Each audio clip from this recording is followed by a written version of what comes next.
evening. You're very welcome to this week's episode of Centre Ground. And my guests tonight are Dr. Sean McDonagh, eco-theologian and author of several books, and Dr. Peter Dunne, who is a lecturer in food biotechnology and one of the founders of Regenerative Farming Ireland. But before we begin, we invite you to go to the Irish Inquiry website. There's a drop-down box, Help Us. And if there is any way that you can offer assistance to the Irish Inquiry, you can do so by entering your details in that drop-down box. And so tonight, the spotlight is on life after COVID. And to begin, I'm going to have a chat with Sean McDonagh. And as I said, Sean is the author of many books. He's an eco-theologian. And you're very, very welcome to tonight's episode of Centre Ground, Sean. Thank you very much, Anna. Yeah. Sean, maybe you might begin by telling our viewers a little bit about yourself and your background. Well, I'm from Tipperary, which is why I'm in hurling, but this year we're actually in the football. That's right. As we were 100 years ago. The last time we won All Ireland was in 1920, and it was against Dublin. So we're hoping this year that when we're in the All Ireland, we will also beat Dublin. So I became a clerical student in the 1960s. It was a time of the early 60s, the beginning of the Vatican Council, and I had friends who had become missionaries, and I had a relative who was a bishop in China. So I felt that I could give my life to this cause. So I joined there and was ordained in 1969. Now, 60s were a great time of change for the Catholic Church through actually the Second Vatican Council.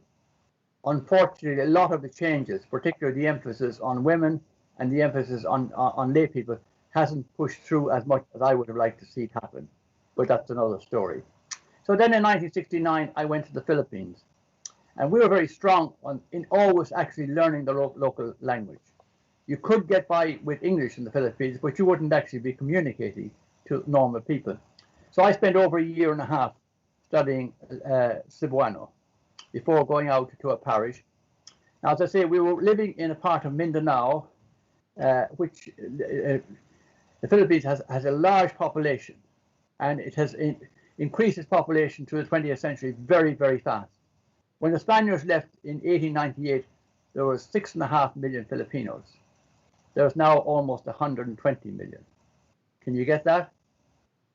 So the impact on the environment is extraordinary. So I spent my first years involved in liberation theology, making the point that actually a lived reality of a Christian living was helping people out of poverty and out of being oppressed by other people financially or socially. So after I'd finished my first term, after 4 years, I went to study anthropology and linguistics in Georgetown and in Catholic Lu. And then I came back to the Philippines to work in Mindanao State University, because that was an area we had taken on board as Colombians, that we would be part of trying to understand dialogue between these two great religions that didn't have dialogue for the previous 1600 years. So that was a major reality, we lived. My classmate who was ordained with me was actually murdered there in 2001. Now, he was a man who was extraordinary. He spoke English, Gaelic, French, 3 of Filipino language, including Maranao. And the day he was murdered, I mean, the Muslim community were extraordinary. So I worked there, but then I was asked to go and work with a tribal group. When I say tribal, these were people who had not had much interaction with outsiders, Spaniards or the Americans who took over in 1898. So I really enjoyed it.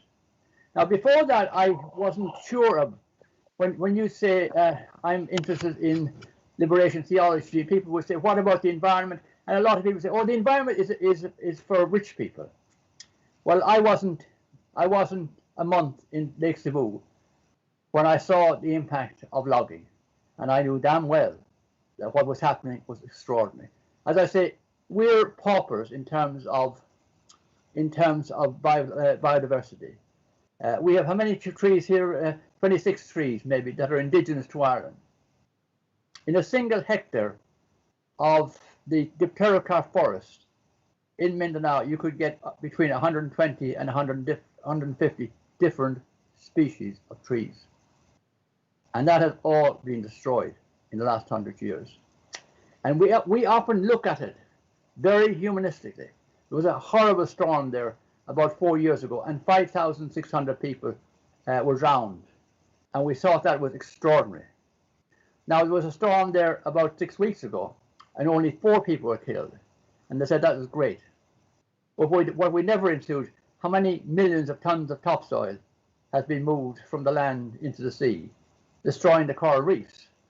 So I got interested and began to see writing about the environment as a central to my missionary vocation. So I worked on a book called To Care for the Earth, A Call to a New Theology. And I sent it home to my sister here. And she sent it out to about 20 different publishers. None of them were interesting. So I came home in 1984, and my former professor of scripture, Sean Frayne, was teaching in Trinity. And he asked me to give a talk. And I talked about this. And one of the people said, in the McDonagh, he says, you missionaries are great. You have great experience, but you don't write about it. Well, I said, sorry, I have here within me this book.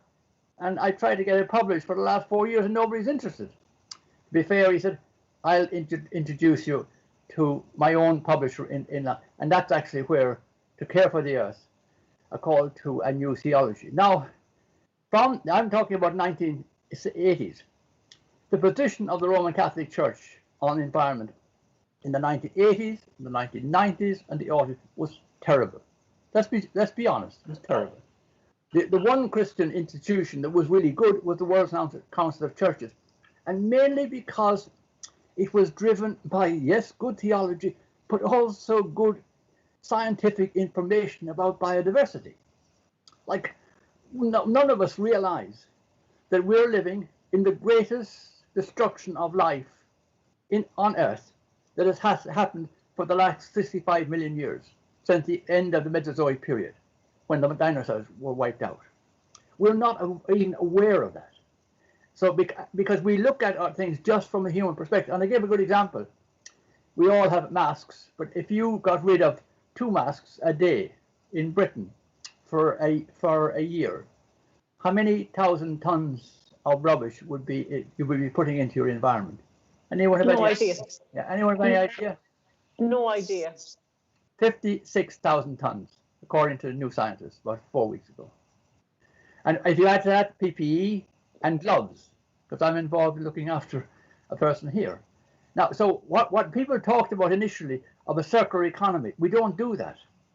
So who's talking about now all this extraordinary plastic? Where's it go? We know it's almost on top of Everest, and it's almost heading into the South Pole and everywhere in between. And they're my generation, the generation of plastics. They weren't there before me, and they have done enormous damage. So basically I wrote the Care for the Earth, the greening of the church, and you probably remember looking at my greening of the church, and of course I had to be honest, it wasn't green at all. It was mainly yellow and red, because the two things, the papal authority, 2 things have happened which I think have done enormous damage. One is humana vitae. It totally missed our understanding of sexuality. And 2 things is, I don't know of a single Catholic who's getting married today who actually takes it seriously at all. And we're not actually seriously taking on board the future. I mean, at the beginning of the last century, there was 1.3 billion people on the planet. There's now 7.6 billion people on the planet. 45, 50 years from now, the population of Europe will have gone down by 1/3. But, and this is the awful thing, the population of Africa will have increased by 2 billion. Like, for example, Nigeria will go from 165 million up to 450 million people. It's not going to happen.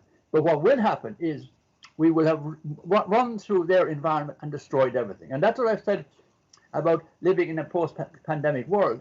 We should think, well, what caused this pandemic? And we know this pandemic came from a virus in a bat, which was communicated in a city, a big city, 11 million people, in Wuhan. And probably the vehicle was pangolin. So that was the vehicle of transmission. But this has happened 3 times in the last 25 years with the coronavirus. It happened. Can I just hold you there, Sean, because you visited Wuhan a couple of years ago. Tell me a little bit about it. Well, one of the things about it, we went down to the wet market. Well, people don't like buying dead fish, so everything is alive down there. I saw a pangolin down there, and it was tied up, and all kinds of other animals that actually don't meet in the wild were there cheek by jowl with each other, which is exactly what caused the condition of the movement of a virus from probably a bat species over to a human species. So it's the end. It's the most navigable end of the Yangtze, which is extraordinary. It's about 400 miles south to Shanghai. But so that's what has happened. And what I'm saying is, if we don't take these things much more seriously, in other words, biodiversity, we are destroying and even here in Ireland. I mean, the group of people down in Waterford Technology, they brought out a thing for insects here in Ireland, and for example, for groups, religious groups, and I was involved with them. We have 98 species of bees in this country. 1/3 of them are facing extinction because they have no food and have no place to live. And the level of the destruction of insects in the last 40 years globally has been absolutely catastrophic. As I say, we're living in the 6th largest extinction of life since life began 3.8 billion years ago. The last time anything similar happened was at the end of the Mesozoic period, before the modern life period, 65 million years ago. And we don't frame ourselves as part of the rest of creation. And the big breakthrough in Laudato Si, was praise be to you, my God, is Pope Francis said, which no pope had ever said since Augustine, and certainly John Paul couldn't say it, and Benedict would bite his tongue before he said, other species have intrinsic value. That is extraordinary. No, not instrumental value. We all knew it had instrumental value. We eat them and we wear them and all the rest, but they have extrinsic value.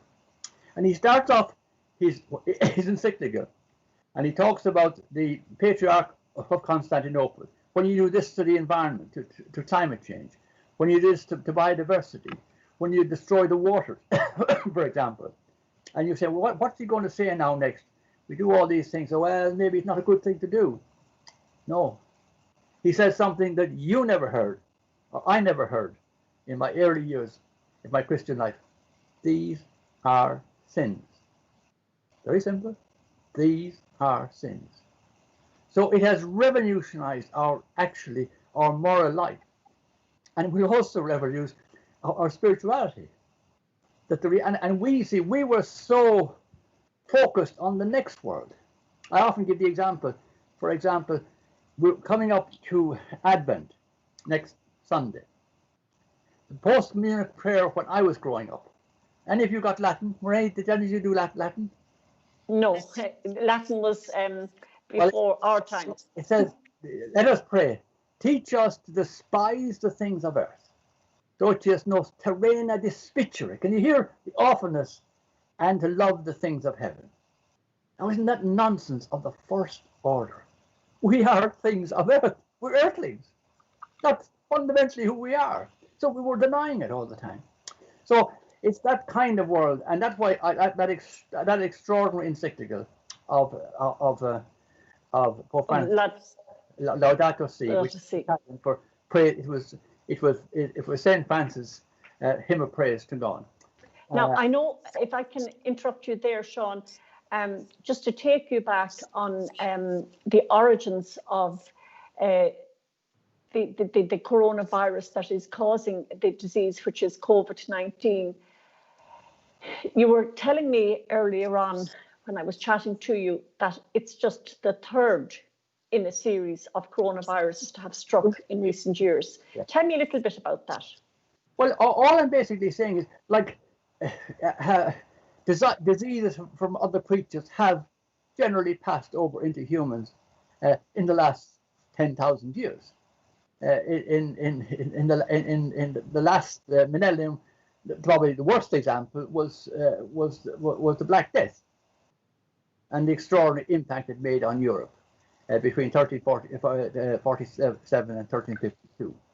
It actually wiped out half of the population of Europe, including in Ireland. You know, so but they didn't happen every 20 or 30 years. Now more and more pandemics are happening because of the level of destruction we're doing to the environment, clearing out places, getting rid of the wonderful diversity of species, ending up with rodents and bats, etc.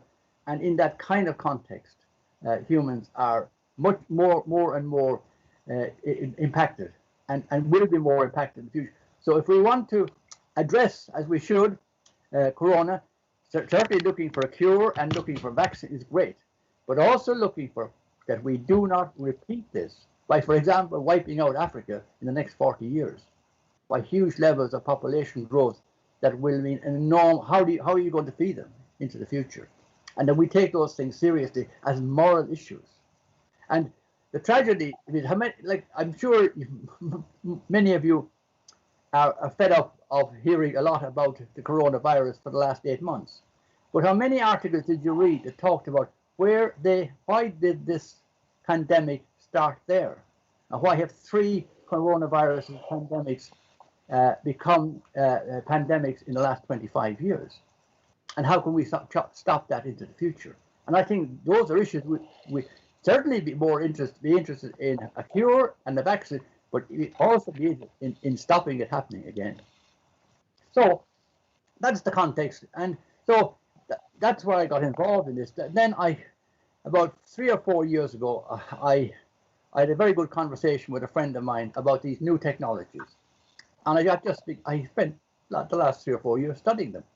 And again, I said they are wonderful. They're wonderful technologies. For example, I gave you in my book. When I went to Lake Cebu, I promised my mother. My father had died the previous year. That I called her once a month on the telephone. Now the telephone was in a city about 300 miles away called Davao City. So to get to Davao City, we took a bus journey of, depends on whether you got a breakdown on the road, maybe 4 to 5 hours. And you'd make because the Davao was the only city in Mindanao that had an international line. So then you go down and you'd make a thing. You call for 10 minutes, and then you go back there in the evening. It was 8 hours, and very often you could be halfway through the conversation and it would collapse. And then that meant but we had no house there. I went over to the Marian Fathers. I spent the day with them, the night with them, and then got the bus back to Lake Cebu. So that took 2 full days. I was on to Lake Cebu this morning on my Facebook. That's the extraordinary change. Extraordinary. Yes. And I remember you mentioned there, Sean, your book, and I know that you have just written a book, and it's due to be published early in 2021, and it's on artificial intelligence. So can you tell us a little bit about what is artificial intelligence and how is it going to impact us? Well, I tell you, first of all, the reality of these jobs. Artificial intelligence is really a new way of computing that is extraordinarily efficient, and now it's beginning to even do more things. Until now, we felt intelligence was part of what humans were, and no other creature on Earth had our level of intellectual thing.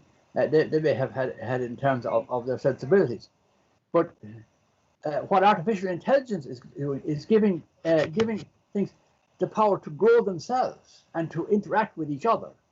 And so you're going to get extraordinary levels of automation right across the board. For example, in the book I write about transforming the construction industry. That humans might maybe no longer needed on the ground. That you can begin to actually make, for example, manufacturing elements for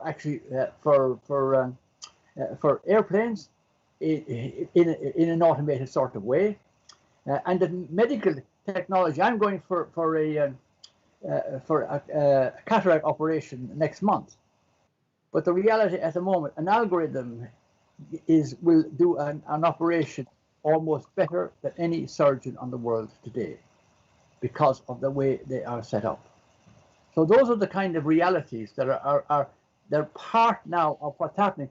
And one of the reasons with artificial intelligence is what's called Moore's law, that we have now the ability, every 3 to 4 years, we double our digital capacity. And that's extraordinary. You're talking about 40 or 50 years of digital capacity, now double. So that means that the kind of things we thought of in the past, for example, automatic cars, automatic trucks, will they be there in 20 years' time? And if, for example, you had automatic trucks, it would change like a country like the United States that has 4 million truck drivers and about 20 million people servicing those industries going right across the states. It would change the whole structure of their lives. Now, what I want to do in this book is that in the way this is the fourth industrial revolution since the 1750s. In almost all of these revolutions, they were driven by money and by political power. And for example, we spent almost 100 years trying to get back some level of concern for human workers that were working in the hellholes, which Dickens talked about in Manchester and other places in the 1820s and 30s and 40s. I don't want that thing happening today. And what I want to see is, the title of the book is Robots, which includes drones and artificial intelligence, ethics. So we take seriously the reality of ethics, and particularly the reality of how these companies are actually structuring themselves. Surveillance capitalism actually is what an extraordinary author in the United States. Okay, can I hold you there, Sean? Sure.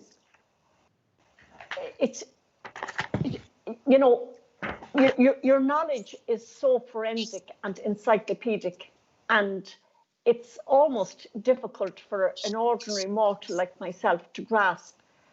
But I suppose what I have picked up from what you have been saying is that life is changing, but that change is actually accelerating according to Moore's law.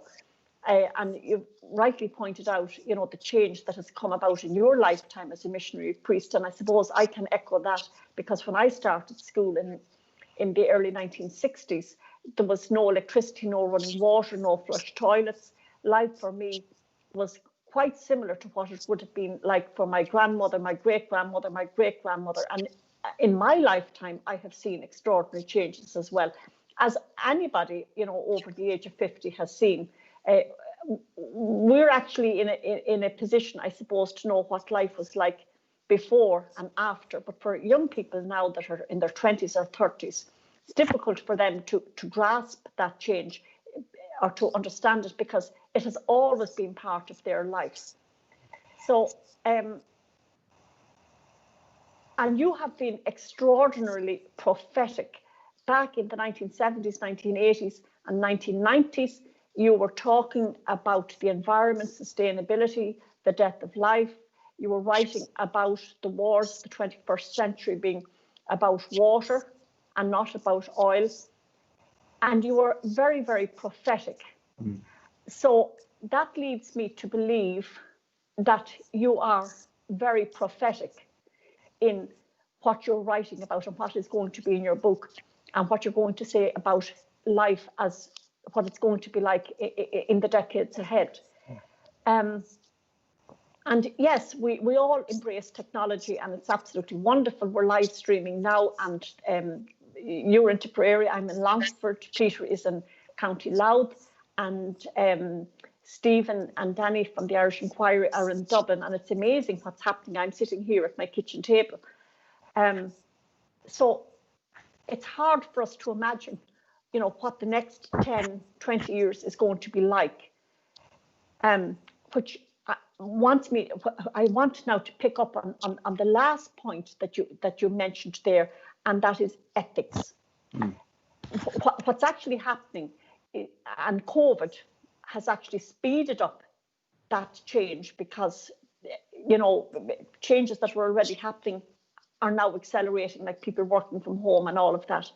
So what I'd like you to explore with me now for the next couple of minutes is the ethics and the morality around what is actually happening. Well, the morality is at a number of levels. Right through the book, I talk about the work of Anna Kavanagh. She's an American academic, and she's written a book, The Age of Surveillance Capitalism. Sean, can I just hold you there? We seem to have lost you from the screen. You've gone off. We have you back again. Oh, yeah. Yes, sorry, we have you back again. Okay. Sorry for disturbing you. Yes. The book is by Johanna Zuboff. It's called The Age of Surveillance Capitalism, The Fight for a Human Future at the New Frontiers of Power. Now that captures it all. She points out the fact that the new form of capitalism is surveillance capitalism. That's meaning I want to know extraordinary data about you. And if I'm assembling this data, everything I do a search on my Google and send emails and find out things going on.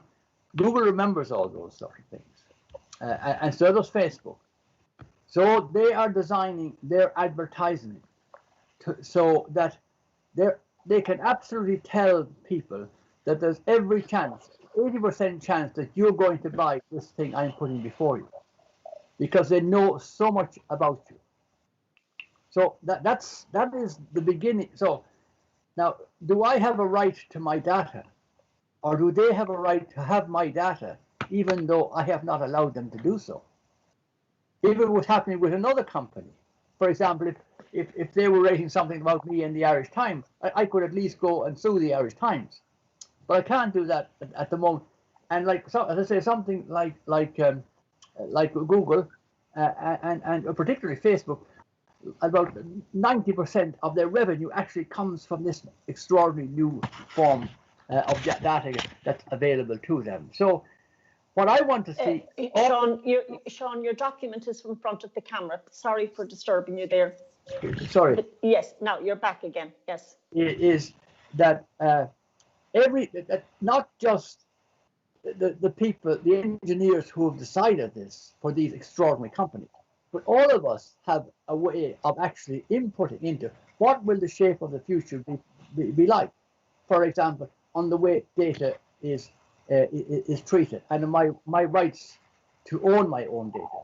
And then, of course, as I said, the title of the book and the search for jobs.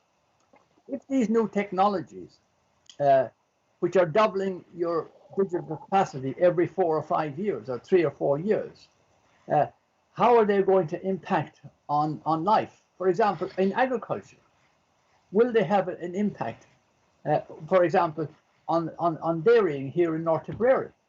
And we do know, actually, that there are dairy farmers now that have integrated this whole reality. Is that going to be good for the land? I'm sure many of you would have read the Irish Times today, and you saw the appalling concern that's from the EPA, not from, I'm from Ontario, not from Ontario, from the EPA, about what has actually happened to our reality here in Ireland in the last 40 years. I was just looking before we came on, but the level of our rivers which 40 years ago, 400 or 500 of our rivers were in excellent conditions, it's now down to what? 20. Okay, can I just bring in Peter here? Peter is a lecturer in food biotechnology, and I know that this whole area that Sean is speaking about is of huge interest to you, Peter. You've been listening now, so would you like to make a comment? Would you like to ask Sean some questions? Oh, absolutely, Anna, and a fascinating discussion there, and rich with possibilities for discussion. How long have we got? Again, as I always do, just to give a shout out to Stephen and say thank you very much. I mean, really, where to start? That's such a rich vein of conversation there, and obviously decades of knowledge, Sean. If I could start by reference to a tweet that or a modified tweet or an expanded tweet that I tweeted during the week in response to a question from somebody, and I don't exactly recall what the question was, but my response was, when we combine electronics, nanotechnology, information and communications technology, along with molecular genetics, and a delusional techno-utopianist agenda without technical or moral, ethical or legal constraints. And then, with techno-narcissism and grandiosity that a gentleman called James Howard Kunstler would tell us about, along with what I called hyper-urbanism. And that's a sort of a detachment from nature, including the reality of death. That's what happens when you get COVID-19, So that's one observation that I made. And Peter, sorry for disturbing you there. Can you just lower your mic? We're getting some feedback on your mic. So no, your actual headpiece. The microphone at your mouth. If you can just lower it a little piece, please. How is that coming across now, Anna? It's still very rattly. I wonder if you dispensed with it altogether, would it be better? Just actually. Yeah. Dispense with that. Is that okay? That is much better. Yes. Okay. Fantastic. Okay. Good yes. stuff. So apologies about that to our audience. No. I mean, I think that that's certainly something. That's how partly I think how we've ended up in the mess that we've ended up in. But I just made a few notes as I was listening to Sean, in terms of that very rich vein of conversation that he brought to us, and a couple of points maybe, if I may, and hopefully I've picked up correctly. I think one thing that we have to be concerned about, and I think a lot of these points actually chime with where Sean is coming from. I think the fallacy of eco-modernism and techno-utopianism, and the notion that necessarily technology is going to solve all of the environmental and ecological problems that we have. And while Moore's law is certainly valid, you just wonder at some point in the future, will we reach some kind of ceiling? And I mean, for example, Ray Kurzweil, who originated the concept of the singularity, and then the noosphere, which was also a very similar concept of almost the merging of human consciousness with artificial intelligence to some extent, that all of these things can, the notion that all of these things will necessarily make life better for more and more people, and that will continue indefinitely, is actually a fallacy. And one of the underpinnings, I think, of that fallacy is that I think people have a blind spot in relation to energy. I think there's a big blind spot in relation to energy. Also, I just wonder what Sean's thoughts are on, there is I think a realization in the church that, population is an issue, and how population affects the capability of the earth, of nature, of all of those gifts that God has given us, if we view it through a religious prism. It's going to affect the ability of the planet to provide for us.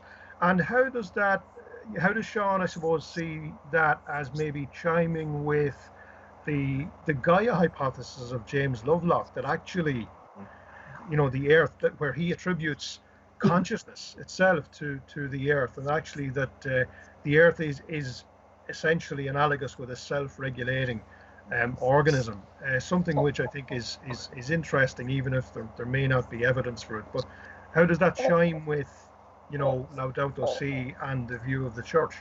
Okay, Peter. Okay, Peter, if I can translate that into simple English, or what I think you're saying. So there are a number of questions there, and I think the first question you're asking is about the interface between human intelligence and robots. Is that something that's going to happen? And the second question then is, does the Earth itself have an intelligence, a type of intelligence, not human intelligence, but has its own intelligence? So maybe the first question there, Sean. Okay, let me give you one of the things I do in the book. I have a chapter on caring and caring for older people. Now, one of the societies which is very structured towards upper age is Japan. Now, Japan probably would need to introduce about 1 million people from Southeast Asia to look after its elderly in Japan in the next few years. But what they've opted to do is to actually develop robots that begin to do that. And so you would have maybe 6 or 8 robots which would be run by one human person. Now, is that a good thing for the future in terms of caring for elderly people? The same is true a lot in the education. People say, no, so we would now be learning online. And the more people I talked to who were saying that, and there's so much you can learn online, but there is a lot of you can't learn online also. And I remember reading what's her name there in the Irish Times on a Saturday. Brenda Power. No, not Brenda. She writes in the middle. She was just saying that last week that teachers are exhausted, pupils are exhausted, management is exhausted, and so there has to be a real clear engagement between these new technologies, which are wonderful, but they'll be actually governed by people making up choices, and not just economic choices or not just political choices. That actually there will be ethical choices as well. The same is true of, as I say, if automation takes over and removes jobs for a lot of people. Now, jobs, I said. I didn't say work. There's extraordinary amounts of work to be done on the planet at this moment in terms of looking after nature and looking after ourselves and looking after poor people. But how are they going to get paid for that? And so, for example, chapter 10, I began to talk about the universal basic income. And just this last week, the government group for artists have actually come to the government, asking them, which we've learned from the pandemic, that artists, many artists, had no income for the last year. So they think a universal basic income is important for them, and I think so too. And what about for people, those 50% of people? Because in actual fact, a lot of the unemployment is taking place people between 20 and 30. So are we taking those issues seriously, and are they central to our understanding of what ethics are for people today? Forget about your religious background, and I would go the same. For example, on population, I wrote a chapter in a book like Reading of the Church back in 1990, and I asked the question, will there be too many mouths to feed in the Philippines? And I actually believe there will be too many. And for example, when you remove the cover in the tropical environment, your soils may last 10, 20, or 15 or 20 years, particularly if you're getting typhoons all the time. So these are the questions that we're not asking. And those are the questions. And so I want to see people like Google and all those do good work. But I want to see them, first of all, paying decent taxes. I don't want to see them taking over as monopolies. I mean, back in the 19th century, they broke up the railways because they were monopolies. None of these now the global institutions should be allowed to become monopolies, because if they do, they will take over for everyone else. And the same is true of politicians. How many politicians at the moment are thinking that maybe there will be a real crisis in jobs, like something as high as 40% of the people who are well educated not being able to get decent jobs in 20, 25 years' time, which is very short distance. For me, it's not, because I'll be heading out to the cemetery there in Dalgan, but for other people. And those are the issues I want to see. And I'm not giving any answers that I know all the answers, but I know these things need to be discussed in those terms, not just in economic terms or in terms of new technology. And in a sense, the Catholic Church and work on now. Caroline Lillington, many of you read the Times. She's the correspondent in the Times for these new texts, and she has actually written the foreword for my book. And she, in the foreword, she makes the point that her basic technical capacities are along these lines. But last year, she was asked to go to a talk in Europe about the ethical issues of such new technology. And basically, the point, it blew her mind. And now she sees there's much more involved in this than just economics, technical power, Moore's law. And that a society that doesn't take those things seriously will rue that in the future. That's the point I'm making. And I suppose the second question that Peter asked you was, does the Earth itself have an intelligence? I know that James Lovelock referred to it as Gaia. What's your view on that? Well, my view is I prefer to work on the biological. What we have learned about the Earth, particularly in biology, in the last 70 years is extraordinary. We had no idea of we still have no idea about how many realities are living in this Earth with us. And so I think all of those have worked together, and it does seem at times, yes, that they are working together, and I have no problem with that, and I have no problem with the noosphere. In actual fact, that goes back to Teilhard de Chardin. Now, Teilhard was a theologian and a geologist, but he was a little bit taken by the technological arguments. Like, the technological arguments are great. I had to go 3 days to make a single phone call for 5 minutes. I don't have to do that anymore. So I'm blown over, but I'm not totally knocked off my horse. And I think if we don't take seriously the rights of people, if we don't circumscribe the rights of groups, like, do you want Amazon to be the only retailer on Earth? Is that what you want? If you do, there's very little future. So all I want is to see groups in society, particularly academics, sociologists, ethical people, politicians, talking about these issues, so we can create a society that it will be livable in the future for everyone. And I suppose that really is the core of what our conversation is about tonight, that there is an onus on all of us to start that conversation around the kind of future that we're going to have for our children and our grandchildren. Technology is absolutely wonderful, but we're at a point where the technology is starting to control us rather than us controlling the technology. That was in my book. What's her name? Mary McAleese wrote a blog for it, and she made that very point. He said, I love my electric lawnmower or my robot lawnmower. I love my Wi-Fi, all these things. But there's another side to it.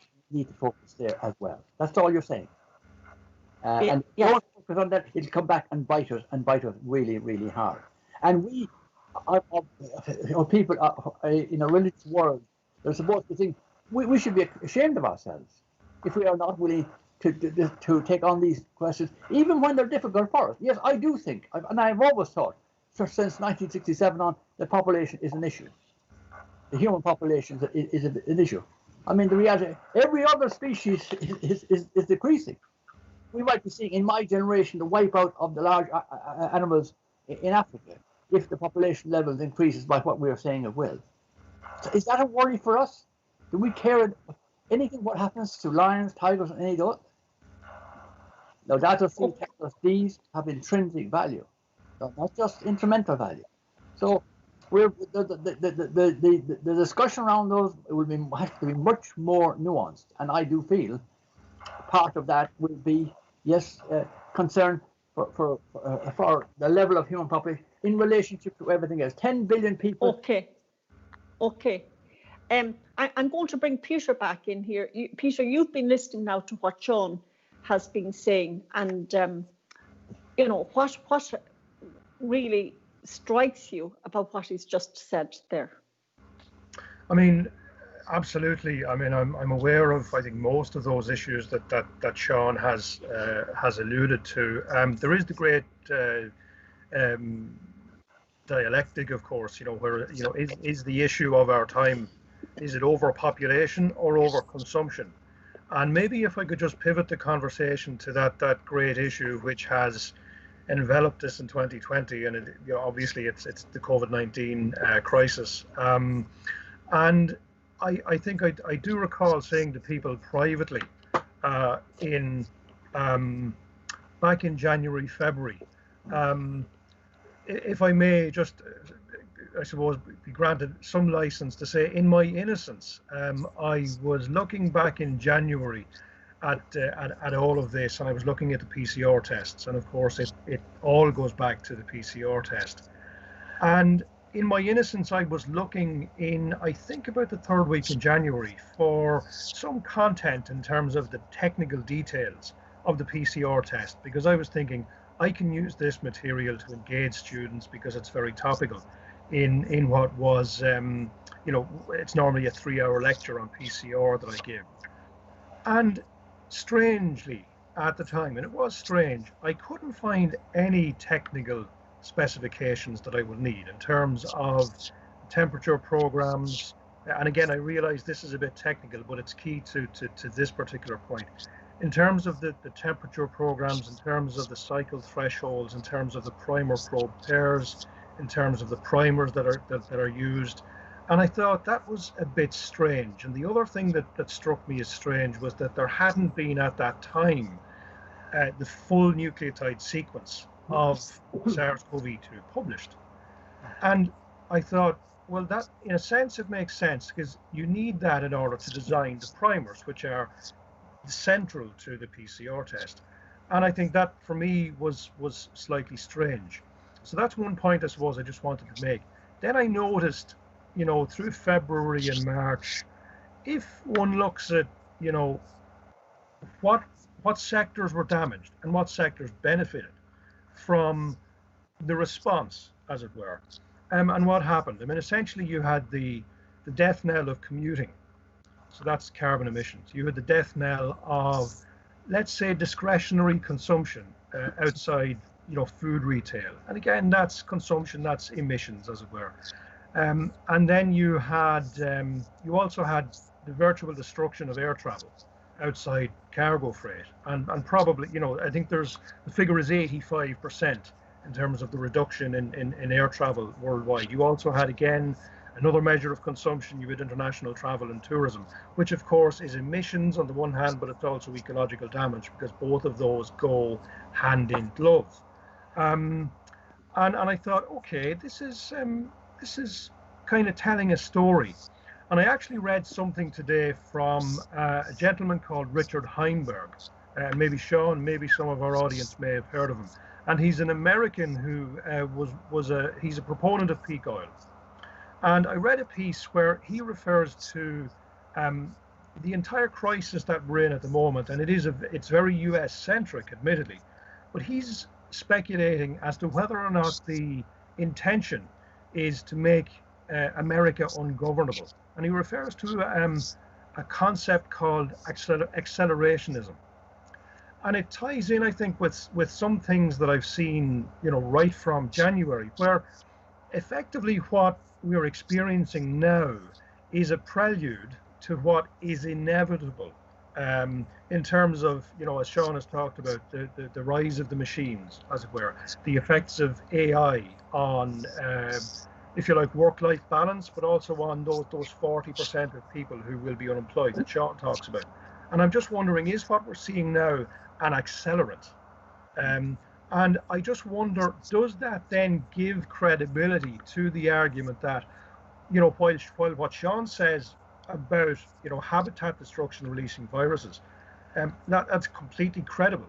That's a valid argument. But I wonder, when one looks at, and I've looked at some of the academic literature on this, there's still a lot of speculation as to the origin of the virus. There is some evidence to suggest that it was engineered to some extent, again, without getting too technical for our audience. But I wonder, does this concept of accelerationism provide, sort of credence to the notion that, and it may be admittedly conspiratorial, but the notion that all of the people that make up the UN, the World Economic Forum, who after all have signed a strategic partnership, and also the World Economic Forum have signed a strategic partnership with the OECD, both were last year as well. When we have elites in a society and they realize that, they know about sustainability in much the same as we do, they know the pie will get smaller. So you're having fewer resources per capita as the population increases, to probably top out at 10.8 to 11.2 billion by 2100. And they know this is all happening, and they know the pie is shrinking. And they're telling us, we need to live more sustainably, which invariably will mean us using less energy and less material. And we move into, for example, what the author Jason Hickel refers to as the era of usership as opposed to ownership, which harkens to what the World Economic Forum tells us in 2030 will translate to, we will own nothing. We will again be much less engaged in all of those facets of capitalism, as it were. And is that therefore I suppose an argument to say that this actually, as some people would say, is conspiratorial, but actually when we look at Klaus Schwab, we look at the Great Reset, and we look at all of those, Fortune 500 companies and all of these people, they know all this is happening. And they're telling us we need to live more sustainably, use less energy, use less materials. But at the same time, and this is something I see with agriculture in particular, as well as other areas, they're not willing to concede that they also need to do the very same things that they want, if you will, the plebs to do. And I just wonder what Sean's feelings about that kind of almost double standard are. Okay, Sean, can we take you in on that? That's a very, very large question. It is, yeah. Some of it, I've looked at it before, but I wouldn't have looked at some of the detail, Peter. You have looked at it there.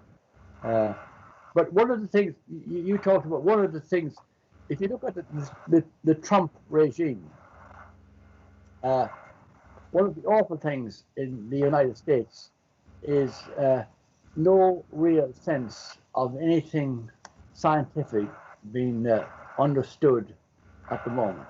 Like, for example, the reasons for climate change.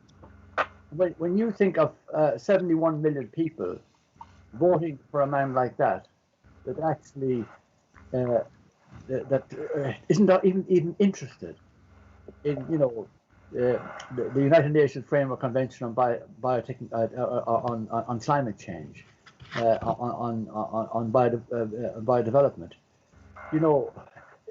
When people in areas like politics or religion don't take the extraordinary, insightful reality that scientists have given us in the last 20 or 30 years years ago. I mean, that is very bad for the ungovernability of things into the future. And then that kind of moves over into this whole idea of fake news. How are we going to capture some level that what people are hearing and what they make up their minds about are somehow truthful information rather than fake news into the future? I worry about that very, very much. Now, because I did live in the States for 3 years when I was studying there, I can see part of the reason for it, but it is very worrying. And I would also take on board as the pie gets smaller. And when we talk about population, I'm very much yes. The level of consumption is huge, and I take that on board. But what has happened in the last 100 years is population has gone from 1.5 billion that you're saying in 100 years by 2000, the end of this century will have gone up to 11 billion people. That's extraordinary. And how do we cope with that into the future? Let me come back to where I come from myself as a person in the ethical world. Is if we're not living out of those issues and we're not debating them with ourselves and with other people who may not agree with them, then the society will be poor for it. And the decisions we will make will be all the poorer for it also.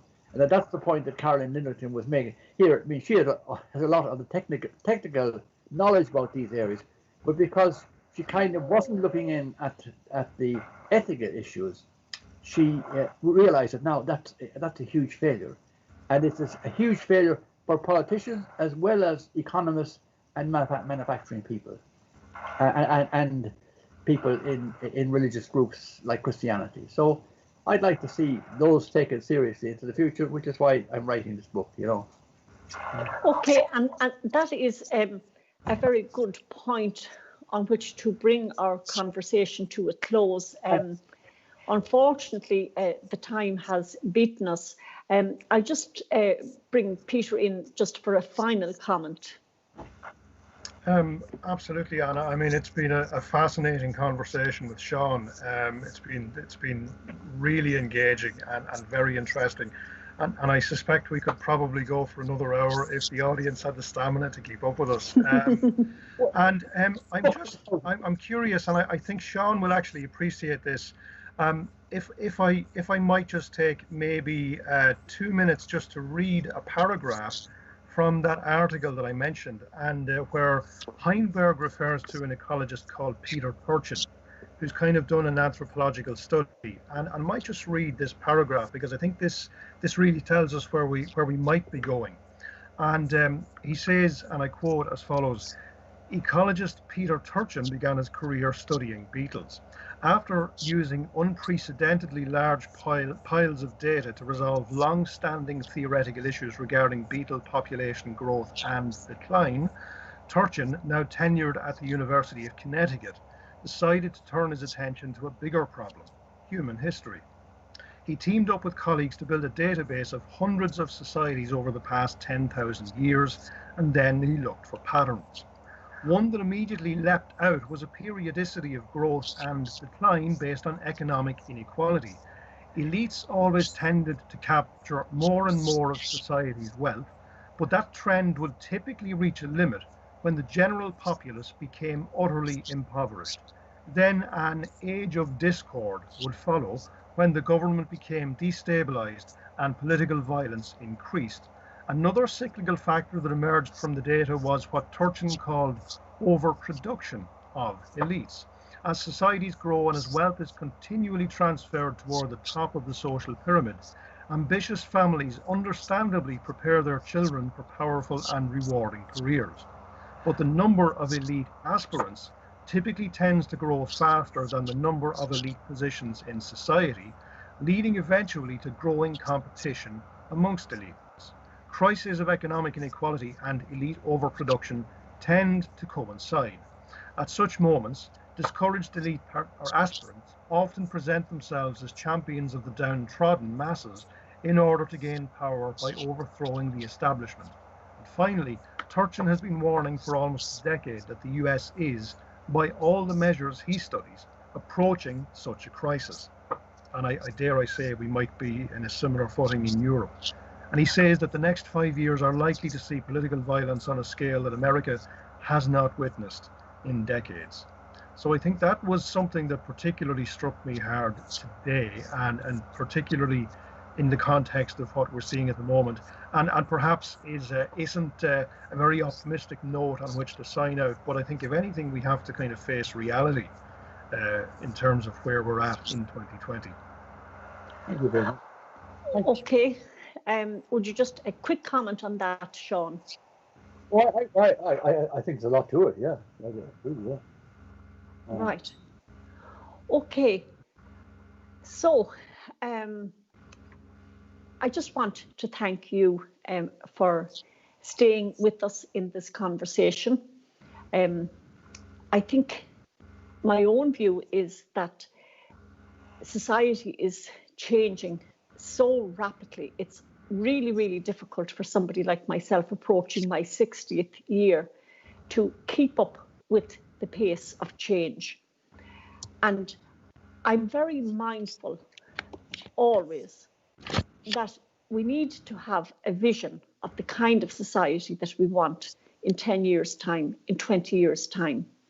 I know that at this time we are celebrating, 100 years of our independence. And I suppose the people that were involved in that struggle for independence had a vision of the kind of country that they wanted to create.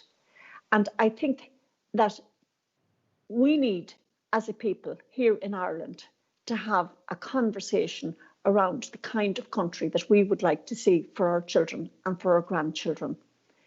And I suppose this is the start of that conversation tonight. And I am very, very grateful to Dr. Sean McDonagh and to Dr. Peter Dunne for triggering that conversation, and I suppose getting us to start to think about where society is going. We must remember that we, the people, will decide the future. Thank you so much for joining me tonight, and I'm looking forward to your company next Wednesday evening on Centre Ground, 8 to 9. And as always, a big thank you to Stephen and Danny at the Irish Inquiry for making this possible. Good night. God bless. Banach de Orif Galer.